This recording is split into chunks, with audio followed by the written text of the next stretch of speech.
அவர் open ஆடை போட்டார், open ஆடை பார்த்துட்டு நீங்கள் ஓகேன்னு தானே உள்ளே வந்தீங்க, அப்போ விச் மீன்ஸ் போனாலும் இந்த இடத்துல நீங்கள் கொஸ்டின் பண்ண முடியாது அப்படிங்கிறது தான் அவங்க ரொம்ப லீகல் டேர்மில் எக்ஸ்பிளிசிட்டாகவும் சொல்லாமல் ரொம்ப இம்ப்ளைடாகவும் சொல்லாமல் ஒரு மாதிரி நம்ம லீகல் ஃபார்மேட் வேர்ட் பிளேல கொண்டு வந்திருக்காங்க இந்த இடத்துல. லா படி அவர் ஏமாத்தினாரா இல்லையா? லா படி அவர் ஏமாத்தி தான் இருக்கார். ஓகே, ஏன்னா இது வந்து நம்ம ஏமாத்தி இருக்காருன்றதை தாண்டி திரும்ப சொல்கிறேன், ஃபாரெக்ஸ் லீகலா இல்லீகலா அப்படின்னு நம்ம பார்த்தோம் அப்படின்னா இந்த ஃபேக்டர்ஸ்லாம் இருந்ததுன்னா லீகல், இல்லைனா அது இல்லீகல் அப்படிங்கிற கான்செப்ட். இந்த இடத்துல கண்டிப்பாக இப்போ மக்கள் வந்து இப்போ ஏமாந்தவங்க வந்து கம்ப்ளீட்டாக அவங்க விக்டிம் ரோல் எடுக்க முடியாது. ஏன்னா தெரிஞ்சுதான் உள்ளே போயிருக்காங்க, எக்ஸ்ட்ரா வந்துட்டு பெர்சன்டேஜ் வரும் தான் உள்ள போயிருக்காங்க. பட் அவரோட இன்டென்ஷன் தப்பு இல்லை, அது லீகலா வேலிடு. இந்த இடத்துல ஏமாத்தணுன்ற நோக்கோட ஒரு விஷயத்த கையில எடுத்தாலே தப்பு தான் இல்லையா அந்த இடத்துல.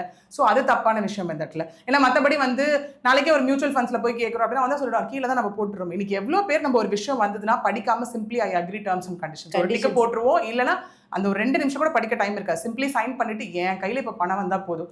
இன்னொன்று இந்த விஷயம் எல்லாமே பார்த்தோம்னா இந்த மாதிரி ப்ராப்பராக கொண்டு வரவங்க எல்லாருமே முதல்ல 3 to 4 மாதம் ரொம்ப சூப்பராக பண்ணி கொடுத்துட்டு இருப்பாங்க. நமக்கு அப்படியே நம்பிக்கை ரொம்ப சூப்பராக வந்துடும்.